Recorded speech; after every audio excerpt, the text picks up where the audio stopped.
Tonight, they've lived with grief and suspicion since the murder of their daughter, Jean-Benet. And now, John and Patsy Ramsey join us. Their first live TV interview ever, and they'll take your calls next on Larry King Live.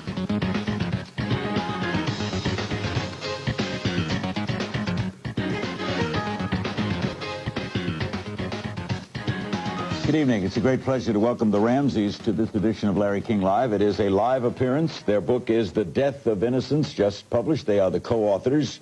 They will also be with us tomorrow night. There's the cover of the book. This will be a two-night appearance, both evenings live. We'll be including your phone calls both night. And Greta Van Susteren of CNN's Burden of Proof will join us as well tomorrow night. We're going to get the whole story, as much as we can cover in 2 nights of programming. We hope to cover as much of it as we can. First on something directly current, and then we'll get into a little history. You had said recently in an interview that you were willing to take a lie detector test, and apparently the Boulder police are now saying, let's set it up. Will you do it? We were asked, had we been asked to take a lie detector test? We said no. We were asked, would we? We said certainly we would. We would expect it to be fair, and we would expect the results to be public. And then you would take, well, by fair, what's the determination of that, Patsy? Well, I think it has to be someone of national repute, FBI man, independent, you know, a professional polygrapher. You know, we've been told that this is a dangerous thing to take a lie detector test because they're subjective science. They're not allowed in court as evidence. Agree. In Colorado, even if both sides agree, they're not allowed in court. In the right hands, though. But in the right, we have nothing to hide, and if they work, and if it will advance the cause of finding the killer of our daughter, we'll do it. Simple. Before we get to the story, to be a suspect and live with the death of a child as a suspect as well, how do you get through that? Well, first of all, we have never been deemed suspects. Yeah, but the public regards you. We've been said to be under the umbrella of suspicion, whatever that means. What's that like? Well, it's kind of in no man's land, you know. Is it no win? Well, we lost our daughter. That's the worst possible thing that could have happened to us. Anything that has happened in the aftermath pales by comparison. Let's go back to that night. It's December 26th, the day after Christmas, right? That's when this occurred. Mm-hmm. You spent part of Christmas Day at your friend's house. Give us a little history. You were in what business in Boulder? We were in the computer distribution business. We sold computer products to resellers who then sold them to users. Very successful, right? It was reasonably successful. 2 children? Yeah. 2 children. You had lost a daughter previously in a previous marriage, right? My oldest daughter, Beth, was killed in an automobile accident in Chicago in 1992. You've lost 2 daughters. Lost 2 daughters, my oldest and my youngest. What happened that day? December 26th. 6th. We were planning to leave for Charlevoix, which is, we have a summer cottage up there. We did have. We were going to rendezvous with our older kids for a first ever family Christmas all together in Michigan. We were to leave early that morning, fly to Michigan. Morning after Christmas. Morning after. What happened that night?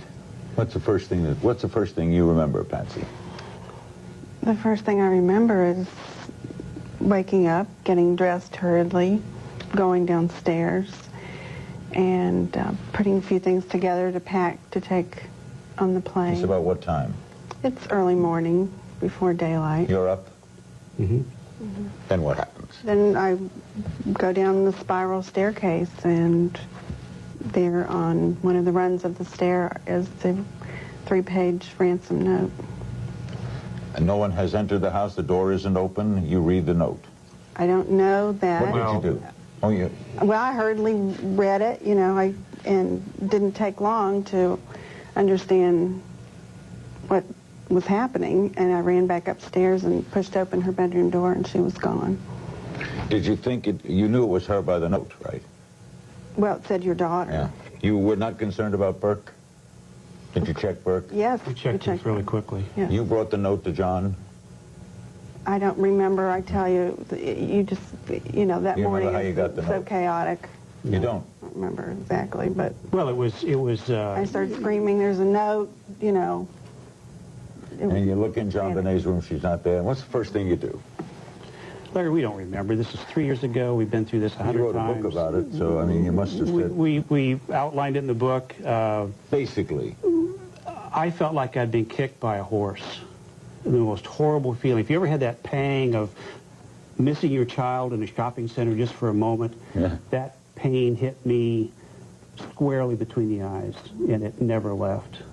It was a horrible feeling. You don't know what to do first. You don't know what to do. You're just panicking. Call the police right away? We did. Call the police right 911 or 911. police? Right? And what do they do? A uniformed police officer arrived relatively quickly, and I handed him the note. I said, my daughter's been taken. He said, gee, aren't you don't think she just ran away? And I said, for heaven's sake, she's 6 years old. No, she didn't just run away. No sign of foul play at this point? We weren't looking. We were concerned. I mean, there was no foul play in her room?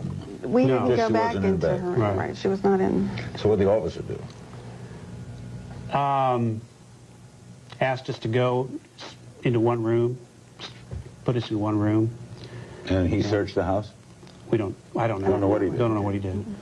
Well, this is hard. When was the first time you saw your daughter?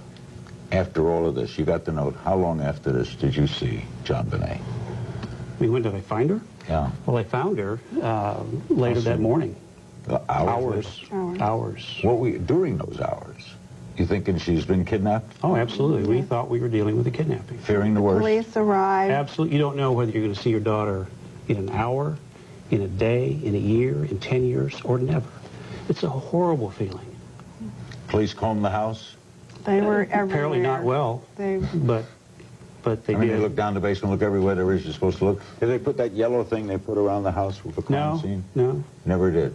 No. What are you going through at this point? Agony. Pure agony. Sheer, horrified terror. Your daughter is in the hands of a monster. You don't know where. You don't know if she's cold, if she's... You just don't know. It's a horrible feeling for a Did you ever fear kidnapping, being a a fairly well-off person in a community? No, it didn't occur to us. Didn't have bodyguards or... No. We thought we lived in a safe community. It was peaceful. We thought it was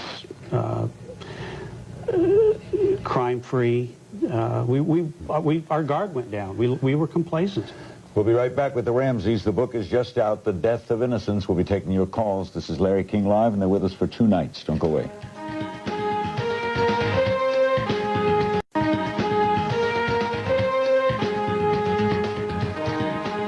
They've decided to tell their story. This is a live appearance for the Ramseys. Okay, police are there. Friends come over. What happened to Burke? Does he stay asleep, or do you wake him up and send it? What happens to Burke? Burke was in bed. We got him up. Don't remember what time, but we had him go to a friend's house. I told him his sister was missing. Told him the truth. Told him the truth. We didn't try to make it as easy on as we could, but he cried immediately, so he knew something seriously was wrong. And he went to a friend's house. And what are you doing, Patsy? You waiting for a phone call from the kidnapper? Is that what you... Right, yes.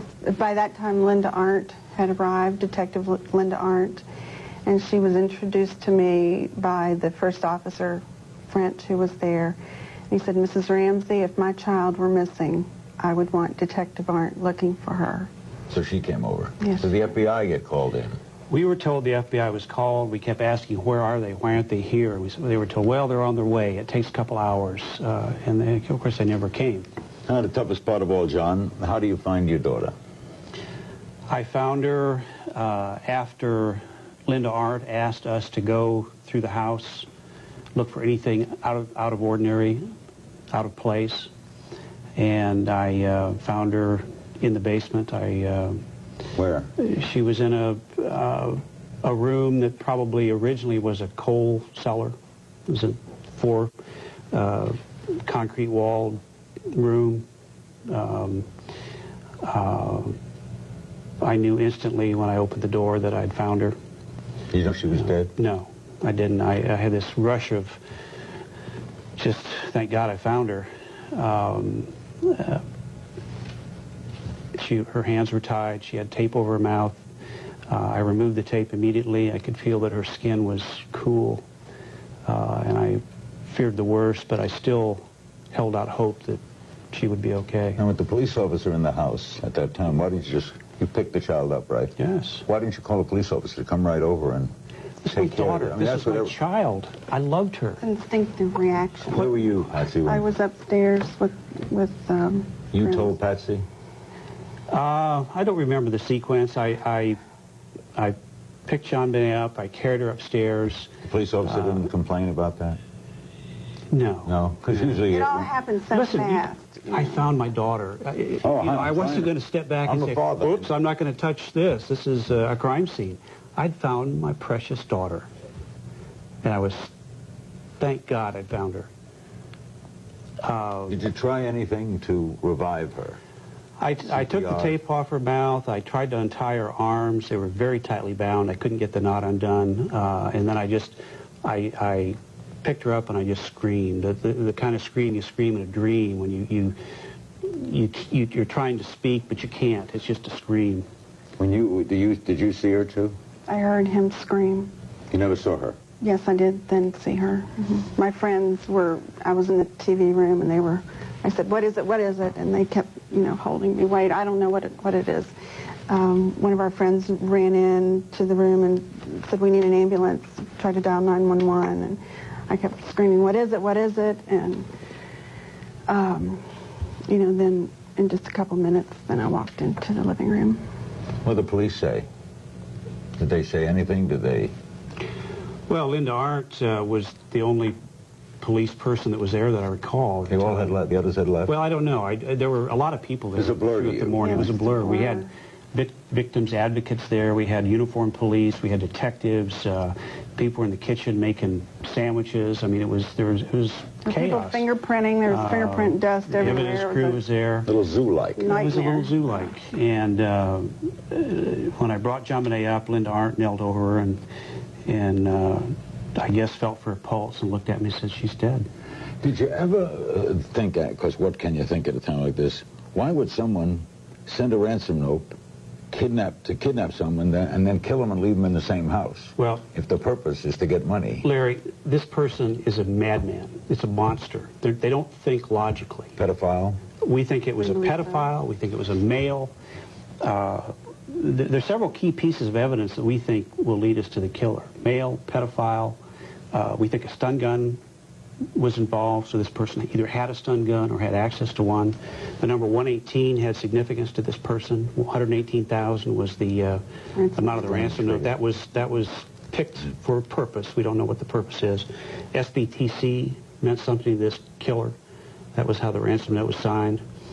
And this person was in Boulder, Colorado on December 25th. We're not looking for a needle in a haystack. Right. If it was a pedophile, was your daughter sexually abused? I don't believe there's conclusive evidence of that. We don't know. Have you talked to the medical? Did they send you the autopsy reports? No. The police have not talked to us at all. We don't know what's been done. Well, they've questioned you, right? Oh, we've questioned us extensively. But they haven't told you anything about, you have not seen a death certificate? No. No. You don't know how your daughter died? Well, we do. She was strangled. That's the cause of death? That's the cause of death. But you don't know if any sexual activity took place? It's not clear to me that there was. We don't know. It's one of those questions you don't want to know the answer to, frankly. In a minute, we'll talk about why it turns on them. The book is The Death of Innocence. Our guests are the Ramseys. Don't go away.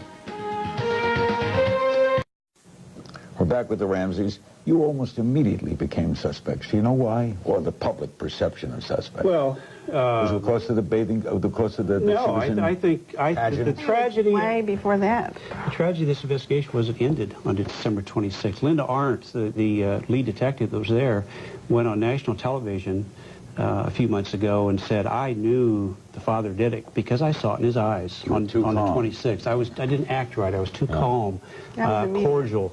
How did you react when she said that?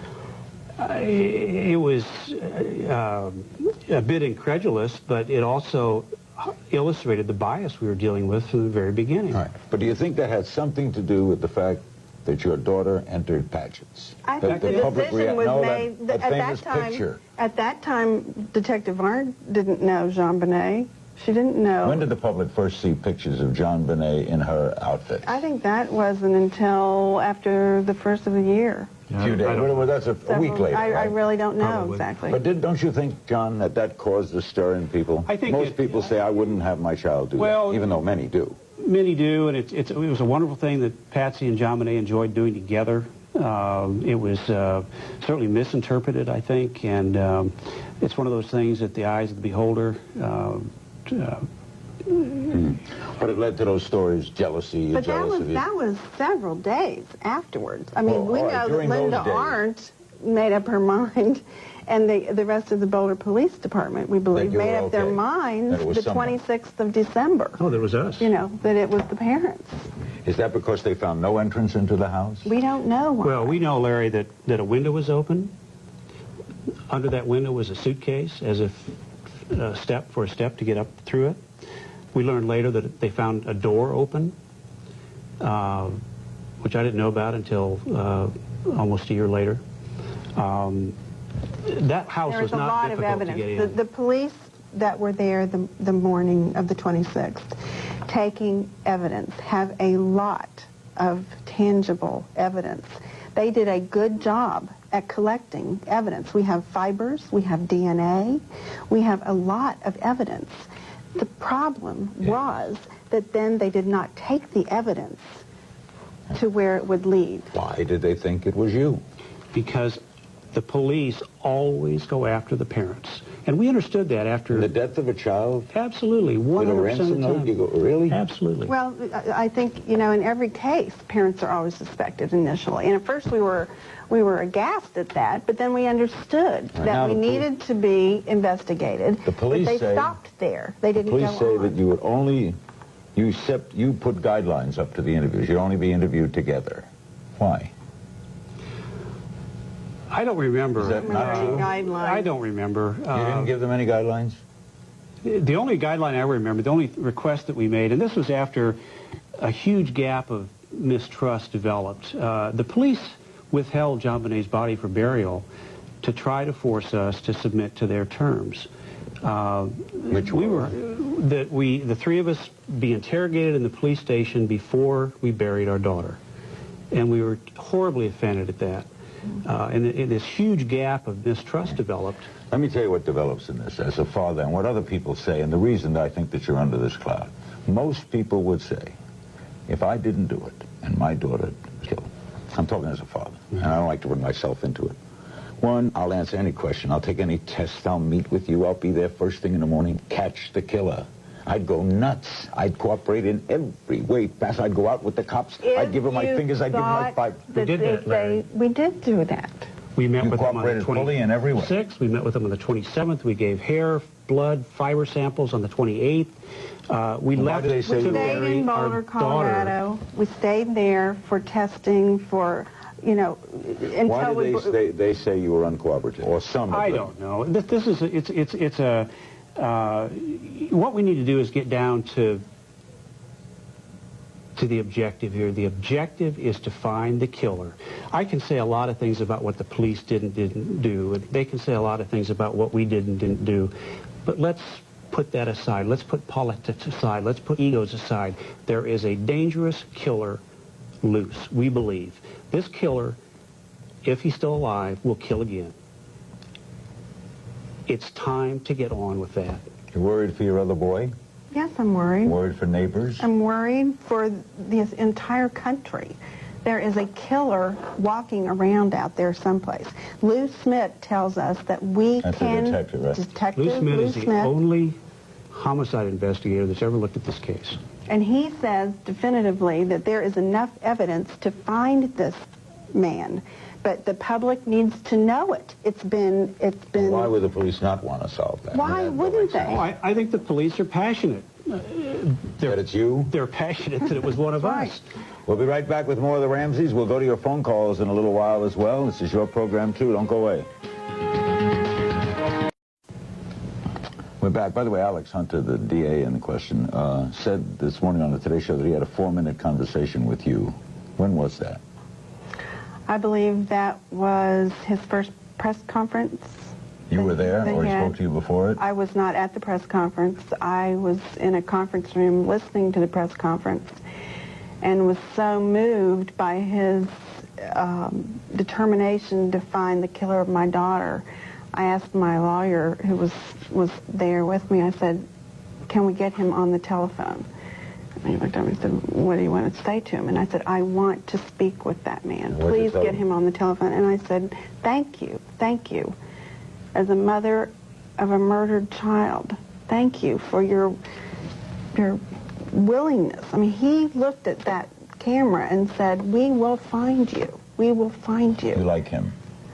I like the fact that he's determined to find out who did this, and he wasn't going to rubber stamp the police decision, you know, that it was John and was me. That was another thing that hurt you, John. I mean, press-wise, lawyers, PR people.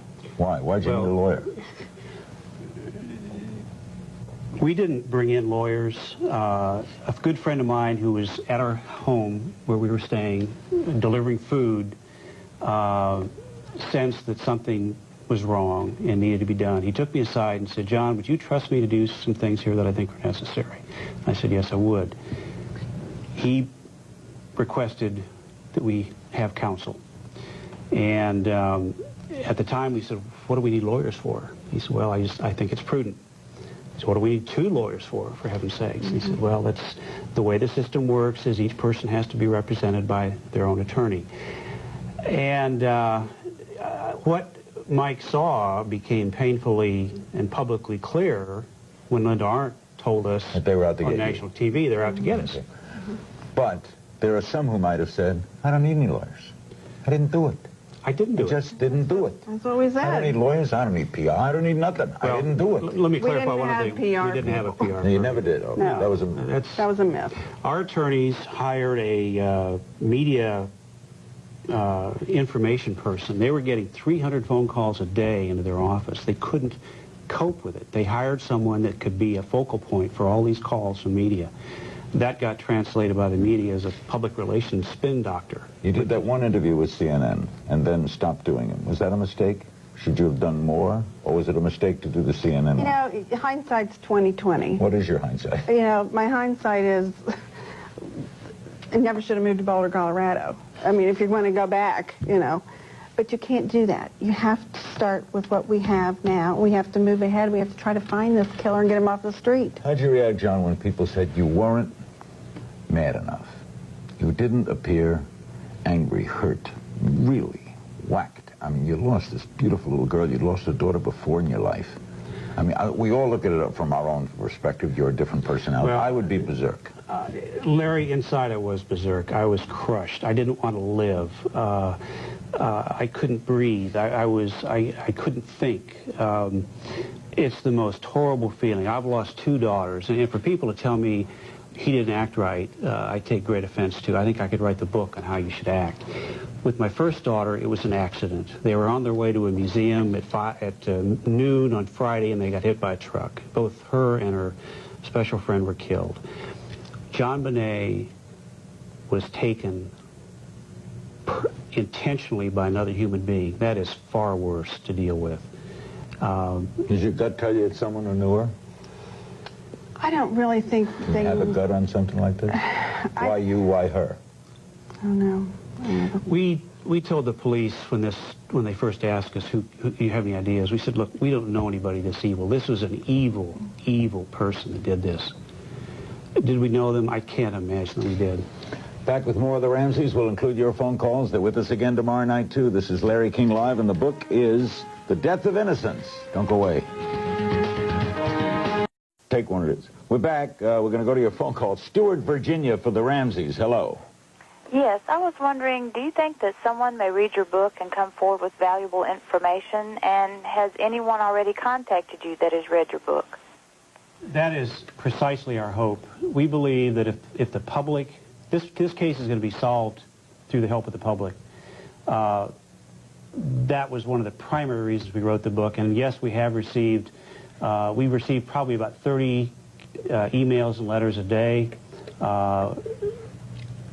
Many of those are just expressing concern and sympathy, but a few of them have been interesting leads, and that's how this case can be solved. And you must get some anger too, right? Yes, we do. I mean, you must get... About 1 out of 10 is That's all? a hate message, yeah. Nashville, hello. Yes. Go ahead. Am I on? Yes. Okay. John and Patsy, I would like to know what your feeling is about the position that the governor of Colorado took as a public statement in positioning you of being guilty, and why did you hide behind your attorneys, and why did you hire a public relations firm to represent you? Well, we asked the last two already, and they said the attorneys hired the PR firm to handle the calls, right? And yeah, now the governor certainly has accused us of continuing to hide behind our attorneys and our PR firm, and I wish that he would tell me who this PR firm is, because I've not gotten the bill, and it must be getting huge by now. what did you make of it when he did that? He was on this program the night after the press conference. What did you make of it when you saw it? Couldn't believe it. I could not believe someone in a position of authority as he is would say such a thing as that. After a grand jury in his state spent 13 months of time and effort and hard work, and then he disregarded it. Well, he said you were not cooperative. Well, I don't know how you could say that. I wrote a letter over 2 years ago to Alex Hunter, and I said, you need to understand, Mr. Hunter, we have no confidence or trust in the Boulder police, but we will meet with your investigators anywhere, anytime, any place, for as long as you would like. I wrote that was a personal letter I wrote to Alex Hunter over 2 years ago. And that was our position. No one wants to find this killer more than I do. So what do you think the governor was political here? I think the governor was purely political. It's a terrible thing that he has chosen to advance his political career on our family tragedy. I have no other explanation for it. All right, if he's doing that, he must think that most of the people in Colorado agree with him. Certainly more than voted for him in the 50%. election, perhaps. I don't know. But he's only heard one side of the story. You know, it's my understanding that one of the local TV personalities has asked him, you know, why won't you listen to the other side of the story? I'm trying to think why don't you call him and say, Governor, I'd like to sit down with you? We offered to meet with him Why doesn't he twice, call us? and he's ignored us both times. You've offered twice to meet Yes. with him. Because he was even critical of Barbara Walters last week. I'm sure you saw that. I didn't see his remarks, no, but I heard that. Well, living with this, Patsy, you know the truth. Well, you don't know who did it. I don't know. But you know the truth. You know you didn't. I did not. And you know you didn't. That's the one thing we know with absolute certainty. It's a fact in this case, is that we did not kill our daughter. And there was someone in our home that night who did kill our daughter. And we're going to find that person. What are you doing to find them? We You had a ransom for a while, right? I mean, you had an offer. And we still do have a reward for information that's still standing, $100,000. We have active investigation that's been going on. Your own? Our own. Are you still in business? No. Retired or? Yes, not intentionally or not by choice, but it's both been difficult to work, and we've got a terrible cloud hanging over us. And How about funds? Getting low, very low. This has taken virtually all of our savings in legal expenses and expenses involved with the investigation. How's your boy done? How's he doing at school? Like, his kids kid him? kids do not. He's got some wonderful friends. They kid him about things that boys kid each other about, but they don't kid about this. They protect him. We'll be right back with more phone calls for the Ramseys on this edition of Larry King Live. Don't go away. They're with us again tomorrow night, too. Don't go away.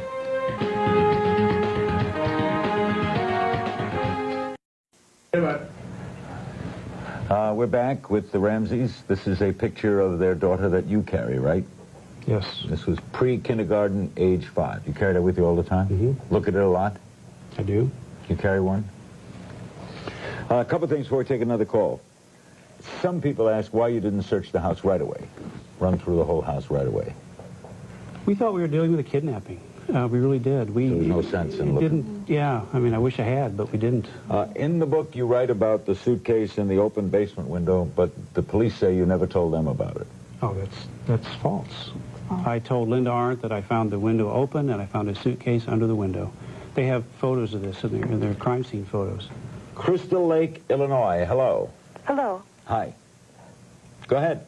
Oh, my question was, why didn't you check the whole house immediately instead of waiting till later when you were asked to check the house?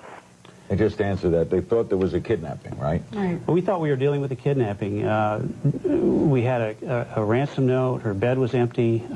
We just assumed that's what happened. The police right away were getting the lines ready to be, tapped so that when the call came that we would be ready.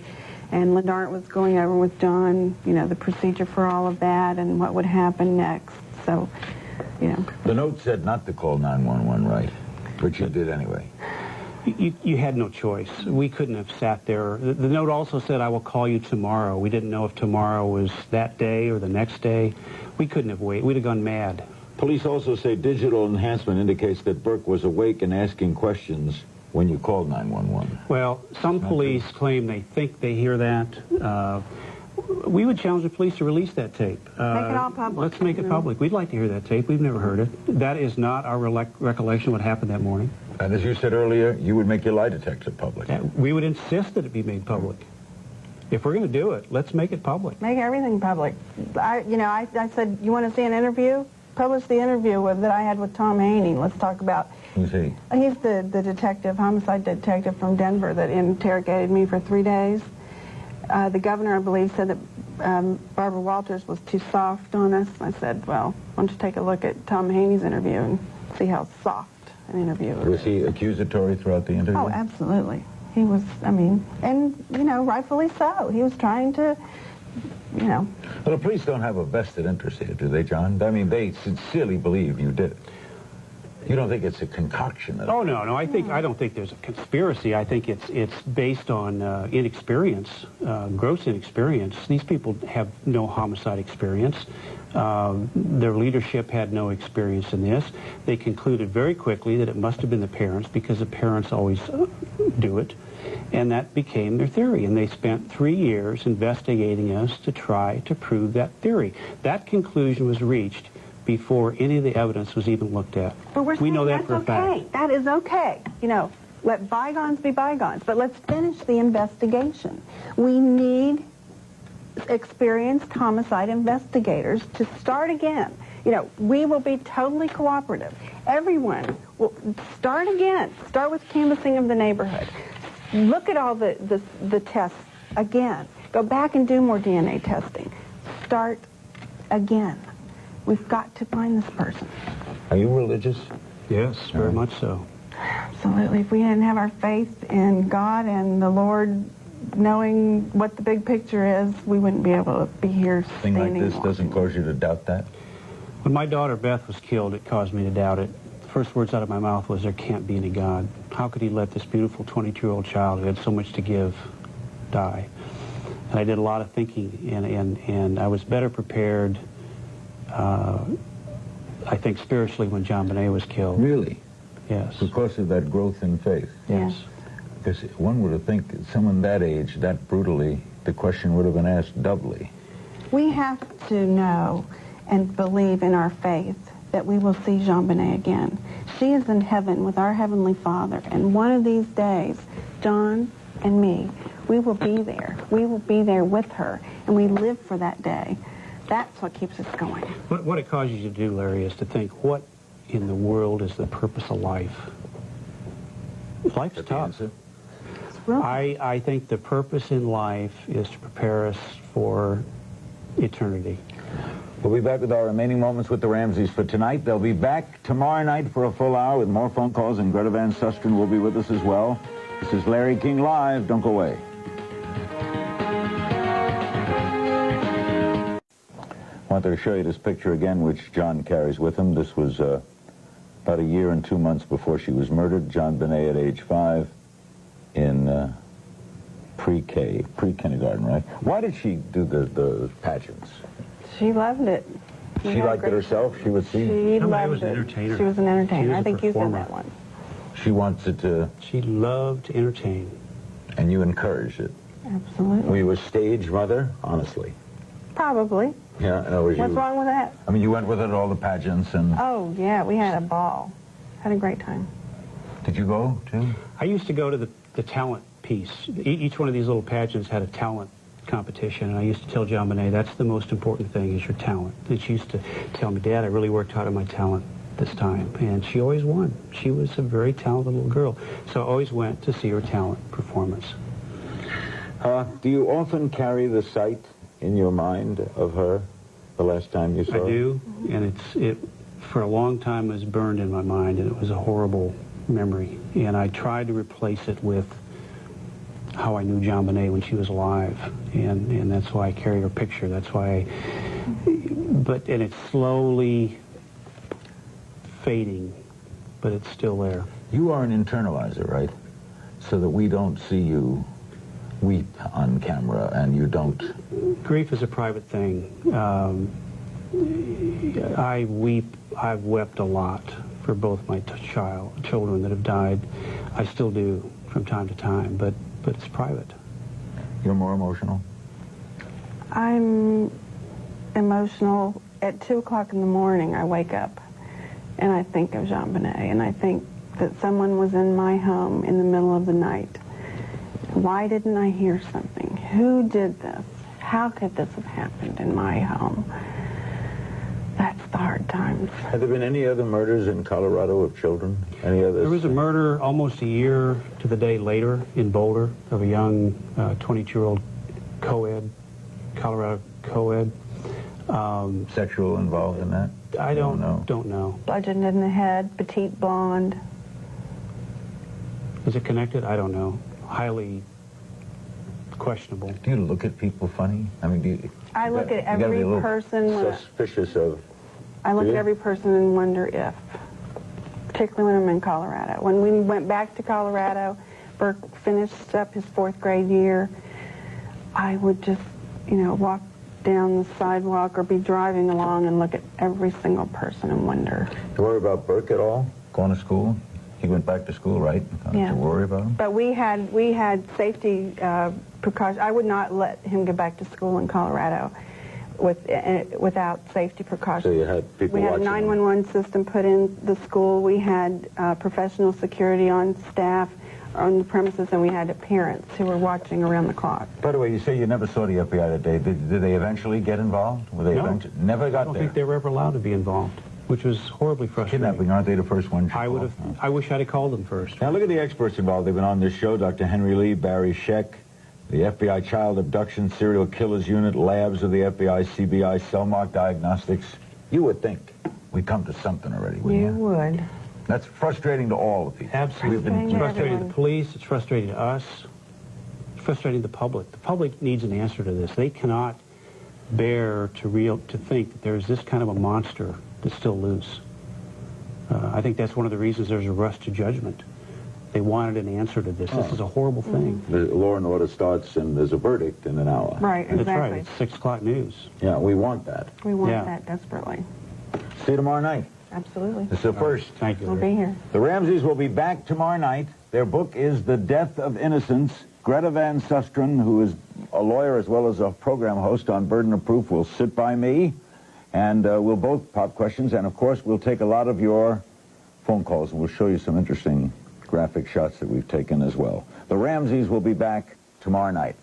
CNN Newsstand is next, and Friday night, by the way, Walter Cronkite, Catherine Graham will be with us as we look at veteran journalists talking about the world of news and how it's gathered, talking about a story like the Ramseys. Thanks very much for joining us. We'll be back with our guests again tomorrow night. From CNN in Washington, I'm Larry King. Good night.